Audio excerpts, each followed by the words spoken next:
to all you naysayers who thought it could never happen. It's here. The week of the kickoff of Africa's first ever World Cup. The stadiums are ready. The teams have landed. The planet's ready to party. For a nation and a continent, it's more than a sporting event. Many around the planet know little of South Africa and the continent as a whole. What impressions will they garner from this next month? At the heart of this is image management, and everyone who organises an Olympics or World Cup has to do it. And that's part of the game. I mean, you're looking at $600 or $700 million just in sponsorship for South Africa. How many? 400,000 visitors. That's all on the incoming side. But managing an image is the hardest thing of all. Building a stadium is nothing compared to that. Looking back to the Olympics, the image of the Olympics was tempered by everything that went on Tibet. When people think about the Olympics, some people think, oh, the Olympics, oh, then there was Tibet.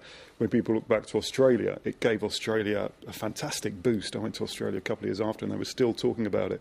So the reason countries want to host these events is to give a certain image to their country, which is quite easy to start on the right track, but if something goes wrong, that's when organisers can let things get out of hand. And that's going to be very important for the South Africans. If there is an incident, they need to control that very well. All right, corroborating.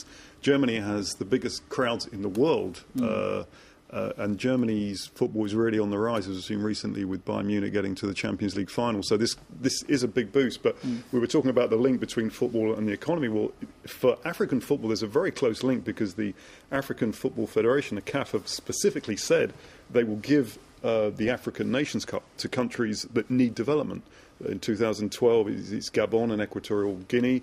We saw Angola was given the last African Nations Cup for that reason, to boost infrastructure in that country. But again, things can go wrong because Angola, we had that awful incident in Cabinda, and people, when they look back at that tournament, they do think Angola, whether they're right or not, is it a safe place to go after what happened to the Togo team? And it was dealt with very badly as well by the government. I must say, not to criticise the Angolan government, but the way the Togolese team was treated after that was, most people thought, was shocking. So it's going to be very sensitive for the South African government as well as the organisers of the event. Because the